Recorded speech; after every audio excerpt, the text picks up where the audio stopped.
Morning students. आज हम बात करेंगे states of matter lecture number 3। ठीक है, अभी तक हम सॉलिड्स के बारे में पढ़ चुके हैं और आज हम बात करेंगे लिक्विड और गैस के बारे में। सभी जानते हैं स्टेट्स ऑफ मैटर तीन होती है, सॉलिड, लिक्विड और गैस। ठीक है, सॉलिड, लिक्विड और गैस। सॉलिड्स के बारे में हम पढ़ चुके हैं पार्ट 2 में। ठीक है, अगर आपने नहीं देखा है तो उसको जरूर देख लें। ठीक है, चलो आज हम बात करेंगे लिक्विड्स की। देखो आपने क्या किया, ए कंटेनर लिया, बी कंटेनर लिया, सी कंटेनर लिया, या फिर आपने ए बी सी तीन अलग अलग तरह के लिक्विड ले लिए। ये आपने लिया वाटर, ये आपने लिया मिल्क, ठीक है, ये आपने लिया ऑयल। देखो तीनों क्या है, लिक्विड है। कैसे है लिक्विड भी बात करेंगे। देखो आपने क्या किया कि मिल्क लिया 500 ml, सॉरी वाटर लिया 500 ml और मिल्क लिया 500 ml और ऑयल लिया 500 ml। क्लियर। और आपने क्या किया कि ये वाली कोई शेप थी जिसकी वॉल्यूम कितनी थी, 500 ml, कैपेसिटी थी इसकी 500 ml लिक्विड इसके अंदर आ सकता है। ठीक है, या फिर हम कहेंगे चलो ये 1 लीटर का। ठीक है, तो आपने हाफ लीटर इसके अंदर डाल दिया, तो ये क्या हो जाएगा, ये ऐसी शेप ले लेगा। सेम टू सेम ये होगा, सेम टू सेम ये होगा। ठीक है, लेकिन फिर आपने क्या किया कि इसके अंदर से आपने निकाल लिया और इस बार कंटेनर की शेप कुछ ऐसी थी ना, इसके अंदर डाल दिया आपने। इस बार शेप कुछ अलग थी, इस बार शेप कुछ अलग होगी। ठीक है, अगर आप और कोई कंटेनर ले लेते हो इस तरह का, तो देखना शेप इस टाइम पे अलग थी, यहां की होगी ऐसी होगी। लेकिन मुझे एक बात बताओ, इनिशियली जब आपने वाटर 500 ml लिया था, तो क्या जब इसके अंदर डाला तो क्या ये 600 ml हो गया? नहीं हुआ। तो क्या ये 400 ml हो गया? नहीं हुआ। जो 500 ml था इसके अंदर भी 500 ml ही था, इसके अंदर भी उतना ही, इसके अंदर भी उतना ही। मतलब अमाउंट क्या थी इसकी, फिक्स, या फिर कहें कि इसका जो वॉल्यूम था वो फिक्स रहा है ना। वॉल्यूम में कोई फर्क नहीं पड़ा, क्योंकि 500 ml था, यहां पे भी उतना ही, यहां पे भी उतना ही और यहां पे भी उतना ही। तो फिर तो क्या मैं ये कह सकता हूं कि जो शेप थी वो चेंज हो गई। भाई यहां देखो, ये वाली थी ऐसी हुई, ऐसी हुई, है ना। अमाउंट उतना ही है, वॉल्यूम फिक्स है, लेकिन क्या शेप भी फिक्स है? बिल्कुल नहीं। ठीक है, तो लिक्विड्स क्या होंगे? क्या ये बोल सकते हैं कि लिक्विड मैटर की वो स्टेट होती है, the state of matter in which volume is fix but shape is not fix, है ना। शेप फिक्स नहीं होगी और वॉल्यूम फिक्स होगा उसके अंदर। ठीक है, तो वो लिक्विड हो जाएगी। क्लियर है। चलो अब हम पार्टिकल्स के बारे में बात कर लेते हैं, लिक्विड के पार्टिकल्स के बारे में। और जो आपकी ये वीडियो की सीरीज चल रही है, इसमें जो फर्स्ट जो था, हमारी जो फर्स्ट जो वीडियो थी, ये थर्ड है। फर्स्ट जो वीडियो थी उसके अंदर मैंने एक टर्म की बात की थी, फ्लूइड की बात की, है ना। इस फ्लूइड को मैं एक्सप्लेन तो कर चुका हूं वहां पे। ठीक है, डिटेल में जानने के लिए आप वहां देख सकते हैं फर्स्ट वाली वीडियो को, और इसके बारे में जान लेते हैं कि देखो ये जो लिक्विड होते हैं ना, ये फ्लूइड क्यों कहते हैं इनको, है? इनके पास होती है ability to flow, ability to flow, बहने की टेंडेंसी, फ्लो करने की टेंडेंसी होती है, इसलिए इनको फ्लूइड कहते हैं। क्यों कहते हैं इनको फ्लूइड, है ना, बात ये क्यों कहते हैं इनको फ्लूइड। देखो इनके जो पार्टिकल्स होते हैं वो एज कंपेयर टू सॉलिड्स थोड़े से दूर दूर होते हैं। तो अगर पार्टिकल्स थोड़े से दूर दूर होंगे तो इनके बीच में जो फोर्स ऑफ अट्रैक्शन होगा, क्या वो कम होगा एज कंपेयर टू सॉलिड्स, है ना। सॉलिड से पार्टिकल बिल्कुल पास पास थे। इंटरमोलिकुलर डिस्टेंस बहुत कम था, फोर्स ऑफ अट्रैक्शन ज्यादा था, दैट्स व्हाई सॉलिड रिजिड थे। यहां पे क्या है कि फोर्स ऑफ अट्रैक्शन क्या है, कम है, इंटरमोलिकुलर डिस्टेंस ज्यादा है, इसीलिए ये पार्टिकल्स क्या किए जा रहे हैं, फ्लो, है ना, इनके पास एबिलिटी है फ्लो करने की, ठीक है। क्या इनके पास क्या है, इनके पास एबिलिटी है, एबिलिटी टू फ्लो। क्यों है, क्योंकि पार्टिकल्स के बीच में जो डिस्टेंस है वो ज्यादा है, फोर्स ऑफ अट्रैक्शन कम है, जिसकी वजह से वो फ्लो करने की टेंडेंसी रखते हैं, ठीक है। चलो, फ्लो करने की टेंडेंसी रखते हैं, है ना। फिर इसके बाद हम पढ़ते हैं कंप्रेसिबिलिटी।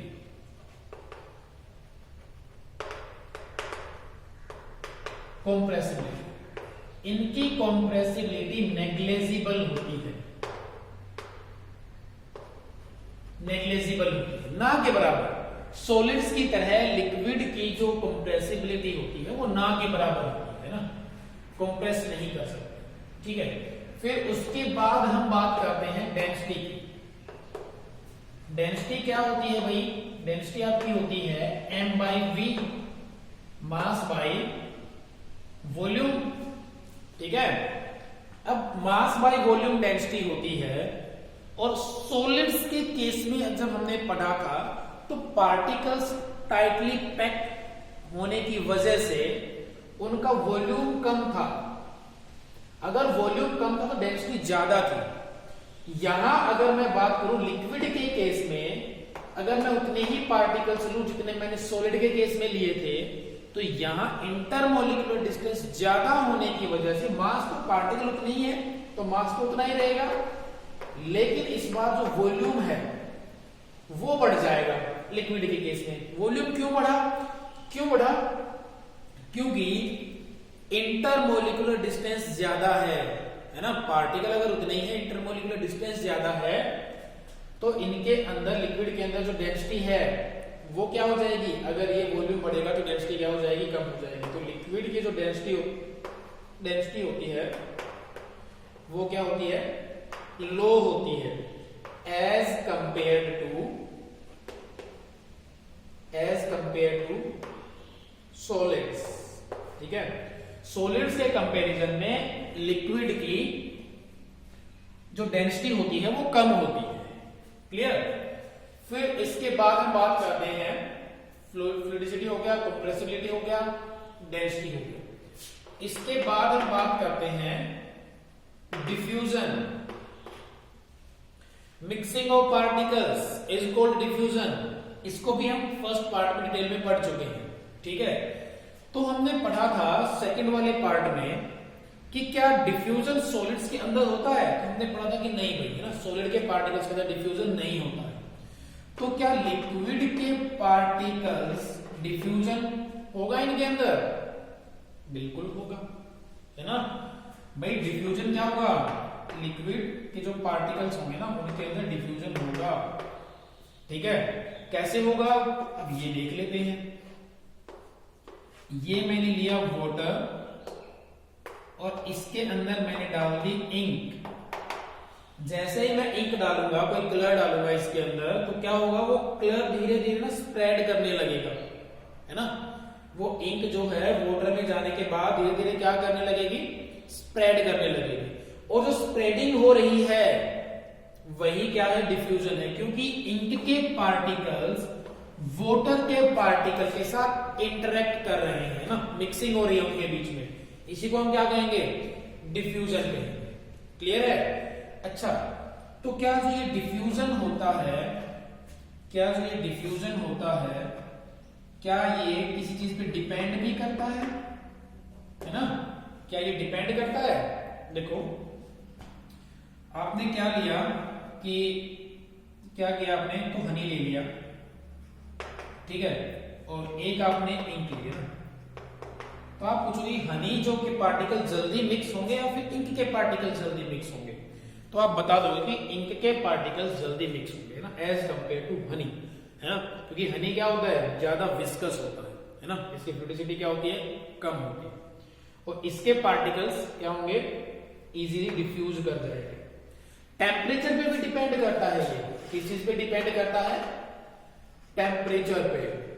क्यों डिपेंड करेगा? देखो, जब डिफ्यूजन का मतलब ये बताया कि मिक्सिंग ऑफ पार्टिकल्स होता है, तो पार्टिकल्स की जितनी ज्यादा स्पीड होगी, जितनी ज्यादा मूवमेंट होगी, पार्टिकल्स की जितनी ज्यादा काइनेटिक एनर्जी होगी, उतना ही जल्दी तो मिक्स कर पाएगा, है ना। तो क्या मैं ये बोल सकता हूं कि टेम्परेचर बढ़ाने पे, टेम्परेचर इंक्रीज करने पे काइनेटिक एनर्जी इंक्रीज होती है, तो टेम्परेचर बढ़ाने पे क्या होगा? डिफ्यूजन भी फास्ट हो जाएगा। डिफ्यूजन क्या हो जाएगा? फास्ट। तो क्या ये भी बोल सकते हैं यहां से कि हॉट वाटर, अगर पानी गर्म है तो उसके अंदर डिफ्यूजन का रेट फास्टर होगा, अगर पानी ठंडा है तो उसके अंदर डिफ्यूजन का रेट स्लो होगा, क्योंकि पार्टिकल्स की काइनेटिक एनर्जी भी मैटर करती है। क्लियर? तो हमने पढ़ा लिक्विड्स के बारे में।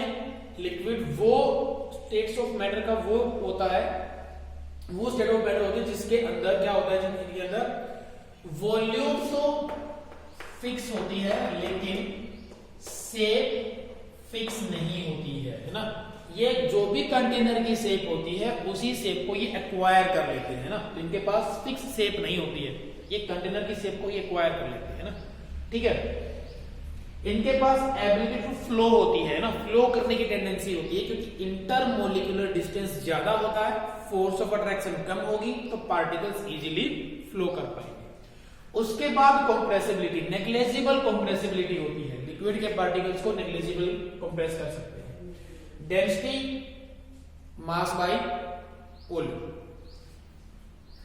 अगर हम सॉलिड और लिक्विड को कंपेयर करें तो सॉलिड्स के केस में पार्टिकल्स टाइटली पैक्ड होने की वजह से डेंसिटी क्या थी? ज्यादा थी। लिक्विड्स के अंदर क्या है? वॉल्यूम बढ़ गया।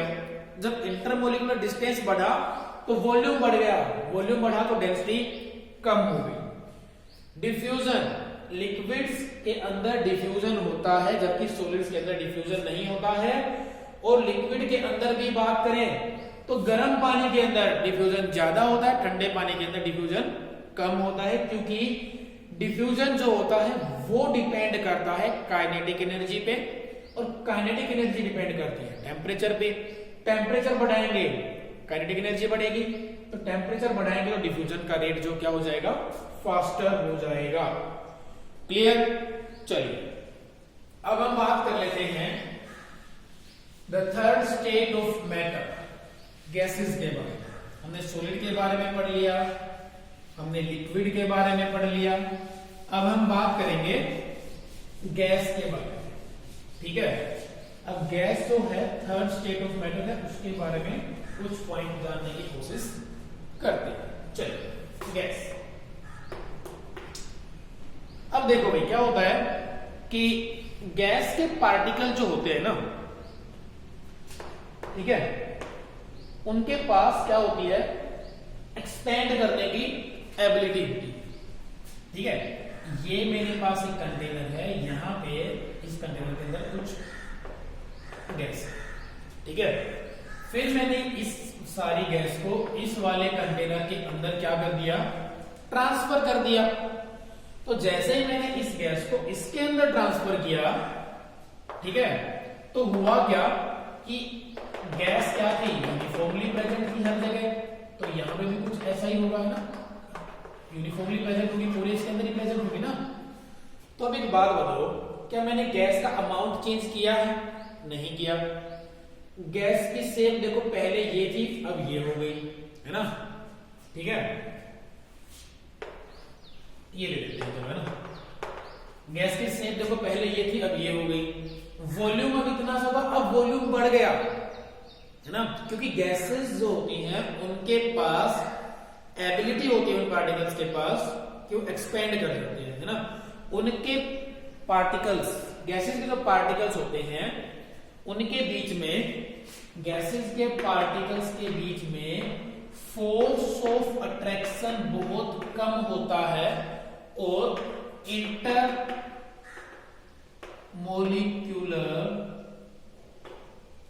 इंटरमोलिक्यूलर डिस्टेंस वो बहुत ज्यादा होती है।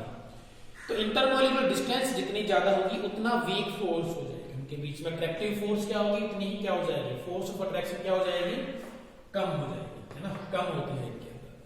तो जब ये यहां से यहां जाएंगे तो गैसेस के पार्टिकल क्या कर रहे हैं, एक्सपेंड कर रहे हैं अपने आप, है ना, क्या कर रहे हैं, एक्सपेंड करा रहे हैं, है ना।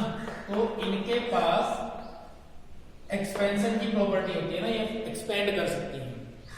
और एक और पॉइंट आता है कि क्या गैसेस को हम कंप्रेस भी कर सकते हैं, बिल्कुल कर सकते हैं भाई गैसेस को कंप्रेस।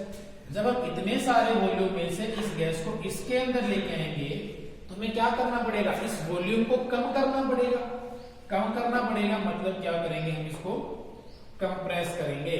तो गैसेस जो होते हैं, गैसेस के पार्टिकल जो होते हैं वो एक्सपेंड, जो एक्सपेंशन होता है वो भी फॉलो करते हैं और कंप्रेशन भी होता है इनका। तो गैसेस के पार्टिकल्स क्या पढ़ा हमने, दो तीन चीजें पढ़ी है यहां से हमने, ना, इन सारे सिनारियो से, सारी चीज से दो तीन चीजें निकल के आई हैं कि गैसेस जो होती है ना उनकी शेप फिक्स नहीं होती और ना ही उनका वॉल्यूम फिक्स होता है, ठीक है। सेकंड पॉइंट, गैसेस जो होती हैं उनके पास एबिलिटी होती है टू एक्सपेंड, एक्सपेंड करने की एबिलिटी होती है, और जो गैसेस होती हैं उसके पास एबिलिटी होती है टू कंप्रेस, कंप्रेस करने की भी एबिलिटी होती है और एक्सपेंड करने की भी एबिलिटी होती है। इंटरमॉलिक्यूलर फोर्स ऑफ अट्रैक्शन जो होता है वो क्या होता है, कम होता है, और इंटरमॉलिक्यूलर डिस्टेंस ज्यादा होता है। डिस्टेंस ज्यादा होगा तो ऑब्वियसली फोर्स कम होगा। सॉलिड से गैस में पार्टिकल्स बिल्कुल पास पास है तो फोर्स ऑफ अट्रैक्शन ज्यादा, लिक्विड के अंदर थोड़ा सा दूर तो फोर्स ऑफ अट्रैक्शन थोड़ा सा और कम, और गैसेस के अंदर पार्टिकल और दूर तो अट्रैक्शन क्या हुआ, और कम हो गया, ठीक है। चलो इसके बाद हम बात कर लेते हैं डेंसिटी के बारे में। तो डेंसिटी क्या होती है, मास बाय वॉल्यूम होता है डेंसिटी, है ना। तो जो गैस के केस में बात करेंगे तो डेंसिटी पे क्या इफेक्ट पड़ेगा, मास बाय वॉल्यूम। भाई हमने कहा कि अगर वॉल्यूम बढ़ेगा तो डेंसिटी कम होगी, मास बढ़ेगा तो डेंसिटी बढ़ेगी, क्योंकि डेंसिटी और मास के बीच में डायरेक्टली प्रोपोर्शनल है ये, और ये दोनों आपस में इनवर्सली प्रोपोर्शनल है। क्लियर। अब हुआ क्या, अब होगा क्या देखना, इंटरमॉलिक्यूलर डिस्टेंस बढ़ रहा है ना, गैसेस में एक्सपेंड कर सकती है गैसेस, इंटरमॉलिक्यूलर डिस्टेंस अगर बढ़ रहा है तो वॉल्यूम बढ़ेगा, तो डेंसिटी लोवेस्ट लिख सकता हूं मैं, सबसे ज्यादा डेंसिटी होगी सॉलिड की, उसके बाद होगी लिक्विड्स की, फिर उसके बाद आएगा गैस का नंबर डेंसिटी गैस में। तो सबसे कम डेंसिटी किसकी होती है, गैसेस की, उससे ज्यादा लिक्विड की, और सबसे ज्यादा सॉलिड्स की होती है डेंसिटी। क्लियर। इसके बाद आता है डिफ्यूजन। डिफ्यूजन जो होता है मिक्सिंग ऑफ पार्टिकल्स, वो सॉलिड्स के अंदर नहीं होता, लिक्विड्स शो कराते हैं, और गैसेस के अंदर क्या होता है, डिफ्यूजन सबसे फास्ट है ना, सबसे ज्यादा डिफ्यूजन गैसेस के अंदर होता है, या फिर हम कहें कि सबसे ज्यादा डिफ्यूजन गैसेस के अंदर होता है। गैसेस के पार्टिकल्स जब आपस में इंटरेक्ट करते हैं, है ना, जब आपस में इंटरेक्ट करेंगे, आपस में डिफ्यूज होंगे, आपस में मिक्सिंग होगी इनके बीच में, ठीक है। तो इसके बहुत सारे एग्जांपल आप देखते हो, है ना। देखो जब आपके पास कोई फ्रेग्रेंस है ना, कोई खुशबू है, वो एक जगह से दूसरी जगह पे ट्रेवल कर रही है ना, किसकी हेल्प से, एयर की हेल्प से, क्योंकि जो फ्रेग्रेंस जो है, ठीक है, वो जो स्मेल है पर्टिकुलर, उसके जो पार्टिकल्स है ना, वो एयर के साथ डिफ्यूज किए जा रहे हैं बार, है ना, डिफ्यूजन होता जा रहा है, डिफ्यूजन हो रहा है, डिफ्यूजन हो रहा है, डिफ्यूजन हो रहा है, और जिससे क्या हो रहा है कि वो फ्रेग्रेंस जो है वो क्या कर रही है, प्रोपेगेट कर रही है, ठीक है। परफ्यूम की स्मेल सेम, परफ्यूम जब आप लगाते हो तो वेपर्स की फॉर्म में, बिल्कुल छोटे छोटे ड्रॉपलेट्स की फॉर्म में आ जाता है ना, बहुत छोटे छोटे पार्टिकल्स की फॉर्म में, तो वो क्या करते हैं, वो गैसेस के साथ डिफ्यूज करते हैं, और डिफ्यूजन होगा तो क्या होगा कि वो जो फ्रेग्रेंस है उसकी भी, परफ्यूम की जो स्मेल है वो भी क्या होगी, प्रोपेगेट कर जाएगी। तो क्या ये बोल सकते हैं कि गैसेस डिफ्यूजन शो कराती हैं, बिल्कुल कराती हैं। तो क्या लिक्विड के अंदर भी डिफ्यूजन होता है? बिल्कुल होता है। फास्ट किसके अंदर होगा? गैसेस के अंदर होगा। ठीक है, चलो अभी तक हमने क्या पढ़ा? गैसेस होती हैं, उनके पास शेप फिक्स नहीं होती, वॉल्यूम फिक्स नहीं होती, है ना। ये वो स्टेट ऑफ मैटर है ना। सॉलिड के अंदर क्या था? शेप भी फिक्स थी और वॉल्यूम भी फिक्स था। गैस एक्सपेंड भी कर सकती है और कंप्रेस भी कर सकती है। ठीक है, इसके बाद क्या हुआ कि जो गैसेस की डेंसिटी होती है वो कम होती है as compare to solids and liquids. तो क्या गैसेस डिफ्यूजन शो कराती हैं? बिल्कुल शो कराती हैं। तो गैसेस डिफ्यूजन की प्रॉपर्टी भी शो कराती है। ठीक है, तो स्टूडेंट्स ये हुआ आपका लिक्विड स्टेट और गैसेस स्टेट खत्म। ठीक है, हम एक और वीडियो लेके आएंगे, सॉलिड, लिक्विड और गैस तीनों को कंबाइन एक ही वीडियो में कवर करेंगे। ठीक है, एक ही वीडियो में डिफरेंस तीनों के साथ साथ लेके चलेंगे। ठीक है, उससे थोड़ी सी और क्लियरिटी आएगी। आई होप ये तीनों के तीनों जो स्टेट्स ऑफ मैटर वो क्लियर हो गए होंगे, लेकिन उससे थोड़ी सी और क्लियरिटी आएगी। ठीक है, ओके स्टूडेंट्स, थैंक यू।